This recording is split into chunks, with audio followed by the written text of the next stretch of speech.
ಸಮಸ್ತ ಗುರುಮಾರ್ಗ ವಾಹಿನಿ ವೀಕ್ಷಕರಿಗೆ ನಮಸ್ಕಾರಗಳು. ವೀಕ್ಷಕರೇ, ವಿಶೇಷವಾಗಿ ಇವತ್ತಿನ ದಿನಗಳಲ್ಲಿ ಗುರುಮಾರ್ಗದ ಮೂಲಕವಾಗಿ ಈ ಮಾಸ ಭವಿಷ್ಯವನ್ನು ತಿಳಿಸುವಂಥ ಪ್ರಯತ್ನ. ಮಾಸ ಭವಿಷ್ಯ ಅನ್ನುವಂಥದ್ದು ಈ ಫೆಬ್ರವರಿ ಮಾಸದ 2025ನೇ ಫೆಬ್ರವರಿ ಮಾಸದಲ್ಲಿ ನಡೆಯುವಂಥ 12 ರಾಶಿಗಳ ಭವಿಷ್ಯದ ಬಗ್ಗೆ ತಿಳಿಸ್ತಕ್ಕಂಥ ಪ್ರಯತ್ನ ಮಾಡ್ತಾ ಇದ್ದೀನಿ. ಮೊದಲನೇದಾಗಿ ಮೇಷರಾಶಿ. ವೀಕ್ಷಕರೇ, ಈ ಮೇಷರಾಶಿ ಅಂತಕ್ಕಂಥದ್ದು ಹೇಗಿರುತ್ತೆ, ಇವರ ಗುಣ ಮತ್ತು ಇವರ ಲಕ್ಷಣಗಳು ಹೇಗಿರುತ್ತೆ ಅನ್ನುವಂಥದ್ದನ್ನು ತಿಳಿಸುವಂಥದ್ದಕ್ಕೆ ಸ್ವಲ್ಪ ಪ್ರಯತ್ನ ಪಡೋಣ.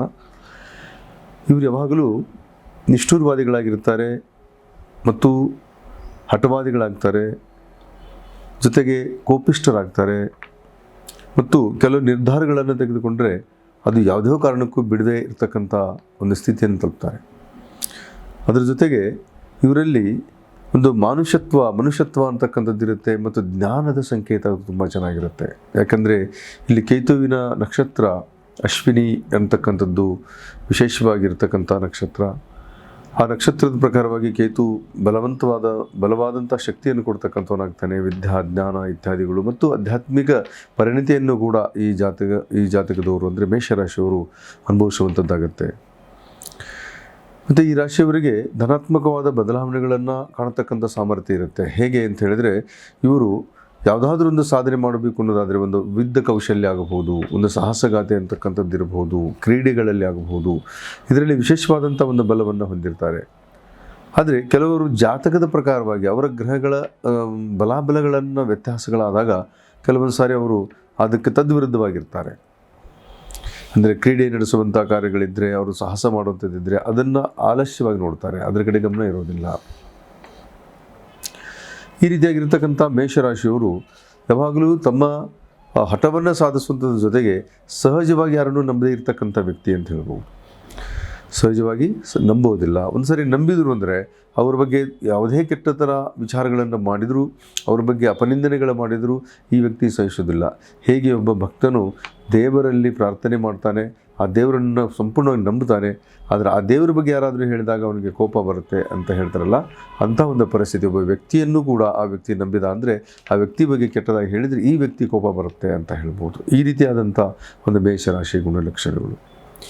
ಈ ಮೇಷರಾಶಿ ಗುಣಲಕ್ಷಣಗಳ ಪ್ರಕಾರ ಕೆಲವೊಂದು ಸಾರಿ ಇವರಿಗೆ ದಾಂಪತ್ಯದ ವಿಷಯದಲ್ಲಿ ವಿರಸಗಳು ಉಂಟಾಗುವಂಥ ಸಂದರ್ಭ ಇರುತ್ತೆ.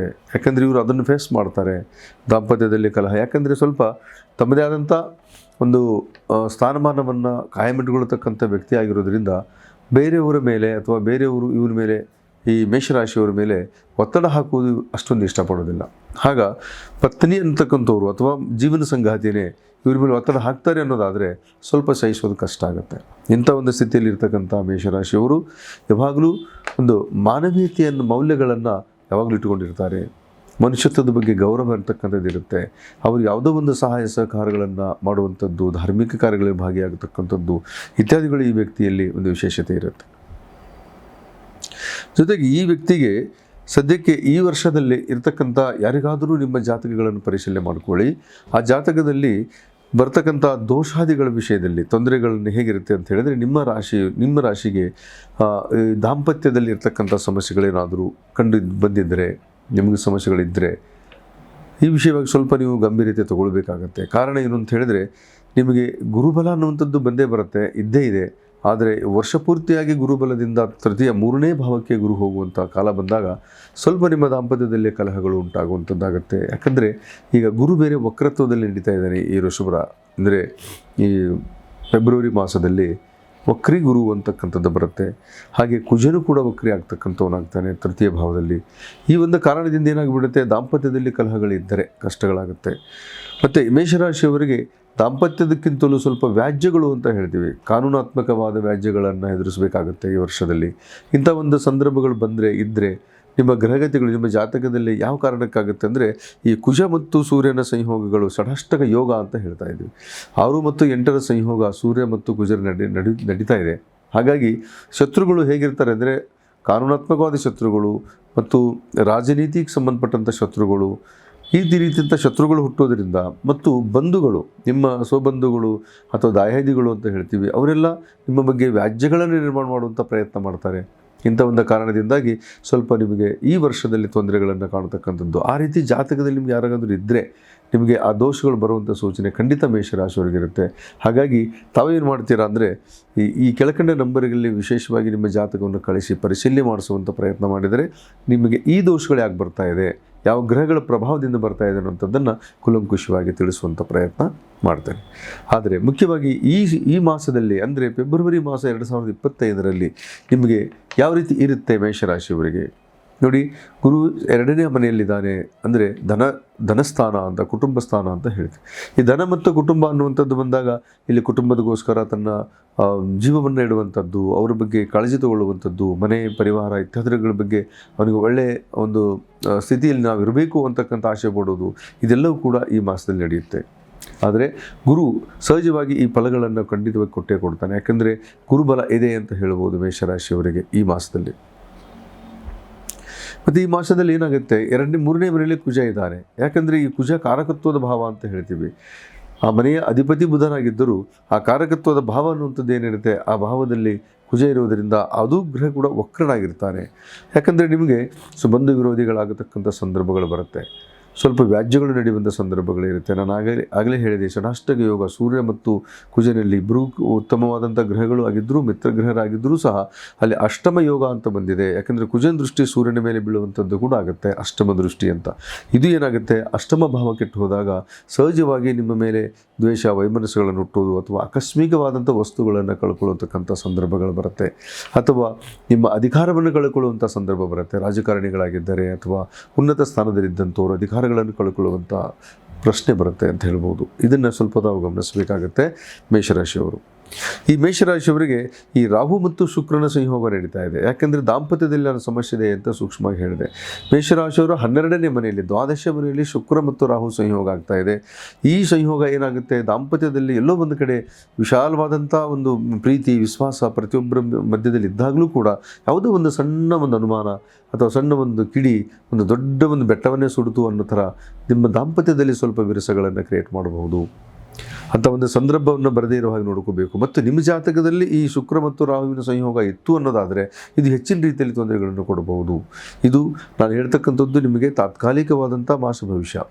ಆದರೆ ಜನ್ಮ ಜಾತಕದಲ್ಲೇನೋ ರಾಹು ಶುಕ್ರ ಇವುಗಳೆಲ್ಲ ಬಂದಾಗ ಸಹಜವಾಗಿ ನಿಮ್ಮ ಮೇಲೆ ಇನ್ನೂ ಹೆಚ್ಚಿನ ರೀತಿಯಲ್ಲಿ ಸ್ವಲ್ಪ ವಿಭಜನ ಯೋಗ ಅಂತ ಹೇಳ್ತೀವಿ, ದಾಂಪತ್ಯದಲ್ಲಿ ವಿರಸ ಅನ್ನುವಂಥದ್ದು ಹೇಳ್ತೀವಿ, ಅಥವಾ ಪ್ರೇಮಭಂಗ ಅನ್ನುವಂಥದ್ದು ಹೇಳ್ತೀವಿ, ಅಥವಾ ಅನ್ಯ ಜಾತಿಯ ಜೊತೆಯಲ್ಲಿ ನಿಮ್ಮ ಒಡನಾಟಗಳು ಅಥವಾ ಯಾವುದೇ ಒಂದು ಸಂಬಂಧಗಳನ್ನು ಬೆಳೆಸುವಂಥದ್ದಾಗುವಂಥದ್ದಾಗುತ್ತೆ. ಇಂಥ ಒಂದು ಸಂದರ್ಭವನ್ನು ನಾವು ಕಂಡ್ಕೋಬೇಕಾಗುತ್ತೆ. ಇಂಥ ಸಂದರ್ಭಗಳನ್ನು ಎದುರಿಸಬೇಕು. ತಾವು ಕೂಡ ವಿಶೇಷವಾಗಿ ಈ ಮಾಸದಲ್ಲಿ ಯಶಸ್ವಿಯಾಗಿ ಬೆಳಿಬೇಕು, ಏನಾದರೂ ಸಾಧಿಸಬೇಕು ಅಂತ ಉದ್ದೇಶ ಹೊಂದಿದ್ದರೆ ಈ ಶುಕ್ರ ಮತ್ತು ರಾಹುವಿನ ಏನು ಸಂಯೋಗ ಇದೆ ಇದ್ರ ಬಗ್ಗೆ ಸ್ವಲ್ಪ ನಾವು ಗಮನ ಕೊಡಬೇಕು. ಅದರ ಜೊತೆಗೆ ಈ ಶನಿ ಏಕಾದಶದಲ್ಲಿದ್ದಾನೆ. ಧನಾತ್ಮಕವಾದ ಬದಲಾವಣೆ ಖಂಡಿತ ಆಗುತ್ತೆ. ಧನವನ್ನು ಕೊಡ್ತಾನೆ. ಯಾಕಂದರೆ ನಿಮಗೆ ಬರಬೇಕಾದ ಲಾಭ ಮತ್ತು ಸರ್ಕಾರದಿಂದ ಬರ್ತಕ್ಕಂಥ ಹಣ ಅಥವಾ ಯಾವುದೇ ಸಂಸ್ಥೆಯಿಂದ ಬರ್ತಕ್ಕಂಥ ಹಣ ಅಥವಾ ಯಾವುದೋ ಒಂದು ದುಡ್ಡನ್ನು ಕೂಡಿಟ್ಟಿರ್ತೀರಿ ಯಾವುದೋ ಕ್ಷೇತ್ರಕ್ಕೆ, ಇದರಲ್ಲಿ ಆ ಒಂದು ಕೂಡಿಟ್ಟಂಥ ಹಣ ದೊಡ್ಡದಾಗಿ ಬಂದದ್ದು ಮೆಚುರಿಟಿ ಆಗುತ್ತೆ. ಅದು ಬಂದಾಗ ನಿಮಗೆಲ್ಲೋ ಒಂದು ಕಡೆ ಆ ದುಡ್ಡನ್ನು ಇನ್ವೆಸ್ಟ್ಮೆಂಟ್ ಮಾಡುವಂಥ ಯೋಗ ಬರುತ್ತೆ. ಹಾಗೆ ಲಾಭದ ಯೋಗ, ಮಾತೃವಿನಿಂದ ಲಾಭ, ಅಭಿಯಂತಕರಾಗಿದ್ದರೆ ಅಂದರೆ ಇಂಜಿನಿಯರ್ ಅಥವಾ ಯಾವುದೇ ರೀತಿಯ ಒಂದು ತಾಂತ್ರಿಕ ನೀವು ವೃತ್ತಿಪರರಾಗಿದ್ದರೆ ಖಂಡಿತವಾಗಿ ಅದರಲ್ಲಿ ಹೆಚ್ಚಿನ ಒಂದು ಪ್ರಗತಿ, ಮತ್ತು ಈ ಜಲ ಸಂಬಂಧಿತವಾದಂಥ ಕೆಲಸದಲ್ಲಿದ್ದರೆ ಅಂದರೆ ಲಿಕ್ವಿಡ್ಗೆ ಸಂಬಂಧಪಟ್ಟಂಥ ಬಿಸ್ನೆಸ್ಸು ಮತ್ತು ಇರಿಗೇಷನ್ನಲ್ಲಿ ಇರ್ತಕ್ಕಂಥವ್ರಿಗೆ ವಿಶೇಷವಾದ ಲಾಭವನ್ನು ಕೊಡ್ತಕ್ಕಂಥ ಯೋಗ ಈ ಮೇಷರಾಶಿಯವರಿಗೆ ಈ ಮಾಸದಲ್ಲಿ ಖಂಡಿತವಾಗಿದೆ. ಈ ಮಾಸದಲ್ಲಿ ಸೂರ್ಯನಿಗೂ ಮತ್ತು ಶುಕ್ರನಿಗೂ ಷಡಾಷ್ಟಕ ಯೋಗ ಅಂತ ನಾನು ಹೇಳಿದೆ. ಹಾಗೆ ಗುರು ಕೂಡ ಏನು ಮಾಡ್ತಾನೆ, ಅಷ್ಟಮ ದೃಷ್ಟಿ ಮೇಲೆ ದೃಷ್ಟಿ ಹಾಕ್ತಾ ಇದ್ದಾನೆ, ಪಂಚಮದ ಮೇಲೆ ದೃಷ್ಟಿ ಹಾಕ್ತಾ ಇದ್ದಾನೆ. ಗುರುವಿನ ದೃಷ್ಟಿ ಕೂಡ ವಿಶೇಷವಾಗಿ ಸೂರ್ಯನ ಮೇಲೆ ಬೀಳ್ತಾ ಇದೆ. ಇದು ನವಪಂಚಕ ಯೋಗ ಅಂತ ಕೂಡ ಹೇಳ್ತೀವಿ. ಇದು ಕೂಡ ನಿಮಗೆ ಸೂರ್ಯನ ಬಲಹೀನತೆಯನ್ನು ಕಡಿಮೆ ಮಾಡ್ತಾನೆ. ಬುಧಾದಿತ್ಯ ಯೋಗ, ಯಾಕಂದರೆ ಸೂರ್ಯನು ಮಕರ ರಾಶಿಯಲ್ಲಿ ಇರ್ತಕ್ಕಂಥವನಾಗ್ತಾನೆ ಈ ಮಾಸದ ಮಧ್ಯಭಾಗದ ನಂತರ ಮತ್ತೆ ಅವನು ಕುಂಭರಾಶಿಗೆ ಹೋಗ್ತಾನೆ. ಇಂಥ ಒಂದು ಸ್ಥಾನದಲ್ಲಿ ಬಂದಾಗ ಕರ್ಮಸ್ಥಾನದಿಂದ ಏಕಾದಶಿಗೆ ಸೂರ್ಯ ಹೋಗ್ತಾನೆ. ಅಂದರೆ 15 ತಾರೀಕಿನ ನಂತರ, ಫೆಬ್ರವರಿ 15 ನಂತರ ಸೂರ್ಯನು ಶನಿ ಮಟ್ಟಿಗೆ ಸೇರಿಕೊಳ್ತಾನೆ.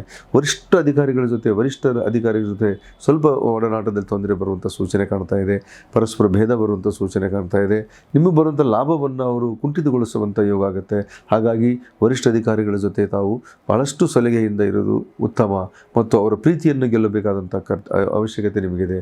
ಹಾಗೆ ಕೇವಲ ನೀವು ವ್ಯಾವಹಾರಿಕವಾದ ಜೀವನ ಅಂತಷ್ಟಲ್ಲ, ನಿಮ್ಮ ದಾಂಪತ್ಯದಲ್ಲಿ ಕೂಡ ಅಷ್ಟೇ. ಪತಿ ಮತ್ತು ಅಥವಾ ಪತ್ನಿಯ ಮಧ್ಯದಲ್ಲಿ ಮೇಷರಾಶಿಯವರು ಪತಿಯಾಗಿದ್ದರೆ ಪತ್ನಿಯನ್ನು ಗೆಲ್ಲುವಂಥ ಪ್ರಯತ್ನ ಮಾಡಬೇಕು, ಅವರನ್ನು ಒಲಿಸಿಕೊಳ್ಳುವಂಥ ಪ್ರಯತ್ನ ಮಾಡಬೇಕು. ಅವ್ರ ಬಗ್ಗೆ ಯಾರೋ ಏನು ಹೇಳಿದರು ಅಂತ ಹೇಳಿ ಅನುಮಾನಕ್ಕೆ ಪಡುವಂಥ ಪ್ರಯತ್ನ ಮಾಡಬಾರ್ದು. ಹಾಗಿರೋದ್ರಿಂದ ನಿಮ್ಮ ದಾಂಪತ್ಯದಲ್ಲಿ ಆ ವಿರಸಕ್ಕೆ ನೀವು ಪೂರ್ಣ ಫುಲ್ ಸ್ಟಾಪ್ ಆಗಬಹುದು. ಹಾಗೆ ಪತಿ ಜಾತಕದಲ್ಲಿ ಹಾಗೇನಾದರೂ ಪತ್ನಿ ಬಗ್ಗೆ ಅನುಮಾನತೆಗಳನ್ನು ಕಂಡು ಬಂದರೆ ಅದನ್ನು ಕೂಡ ವಿಶೇಷವಾಗಿ ಅದನ್ನು ಗಣನೆಗೆ ತಗೊಳ್ಳದೇನೆ ಈ ಮಾಸದಲ್ಲಿ ಸರಳತೆಯಿಂದ ಹೋಗಬೇಕು. 15 ತಾರೀಕಿನ ನಂತರ ಈ ರೀತಿಯ ಒಂದು ಗೊಂದಲ ಈ ಜಾತಕಕ್ಕೆ ಬರತಕ್ಕಂಥದ್ದಾಗುತ್ತೆ.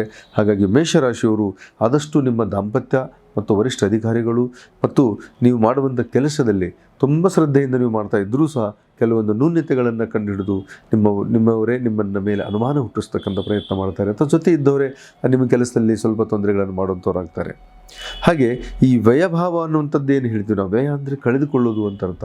ಯಾರಾದರೂ ವಿದೇಶಿ ಯಾತ್ರೆ ಮಾಡುವಂಥದ್ದಾಗ್ಬೋದು, ತೀರ್ಥಕ್ಷೇತ್ರ, ಅಮ್ಮನವರ ದರ್ಶನ ಮಾಡುವಂಥದ್ದಾಗ್ಬೋದು, ಇಂಥ ಒಂದು ಉದ್ದೇಶ ಹೊಂದಿದ್ದರೆ ಖಂಡಿತವಾಗಿ ನಿಮ್ಮ ಉದ್ದೇಶ ಪೂರ್ಣ ಫಲ ಕೊಡುತ್ತೆ. ಯಾಕಂದರೆ ಆ ರಾಹು ಏನು ಮಾಡ್ತಾನೆ ಅಂದರೆ ದೈವ ಬಲವನ್ನು, ದೇವಿ ಬಲವನ್ನು ಅಥವಾ ದೇವಿ ಶಕ್ತಿಯನ್ನು ನಿಮ್ಮ ನಿರ್ಮಾಣ ಮಾಡ್ತಾನೆ. ಅಂಥ ಒಂದು ಅವಕಾಶ ನಿಮ್ಮ ಮೇಷರಾಶಿಯವರು ಸಿಕ್ಕರೆ ಆ ದೇವಿ ದರ್ಶನ ನೀವು ಮಾಡೋದರಲ್ಲಿ ತಪ್ಪಿಲ್ಲ.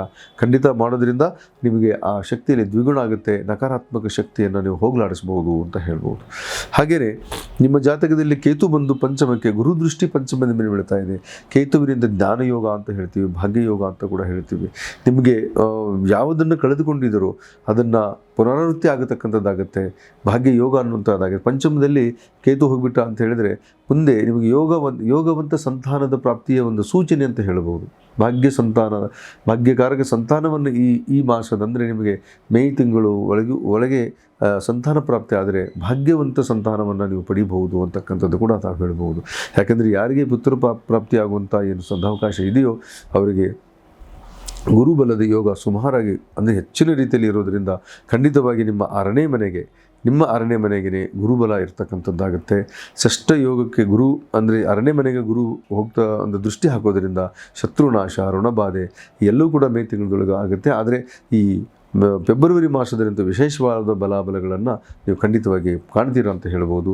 ಆದರೆ ಈ ಮಾಸದಲ್ಲಿ ನೀವು ಪರಿಹಾರ ಮಾಡಿಕೊಳ್ಳುವಂಥದ್ದಂದರೆ ಕುಲದೇವತಿ ಅಥವಾ ಯಾವುದೋ ಒಂದು ಪ್ರಸಿದ್ಧ ದೇವಿಯ ದರ್ಶನವನ್ನು ತಾವು ಮಾಡಬೇಕು. ಪ್ರಸಿದ್ಧ ದೇವಿ ಅಂದರೆ ಶಕ್ತಿಪೀಠದಲ್ಲಿ ಯಾವುದಾದ್ರೂ ಒಂದು ಪೀಠಗಳಿದ್ದರೆ ಆ ಪೀಠದ ದರ್ಶನ, ಆ ದೇವಿಯ ದರ್ಶನ ನೀವು ಮಾಡೋದರಿಂದ ಈ ಮಾಸದಲ್ಲಿ ಕನಿಷ್ಠ ದೋಷಗಳಿಂದ ನಿವಾರಣೆ ಆಗ್ತೀರಾ.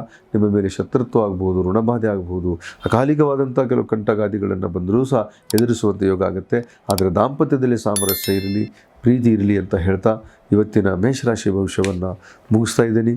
ಮತ್ತೊಮ್ಮೆ ಭೇಟಿಯಾಗೋಣ. ನಮಸ್ಕಾರ.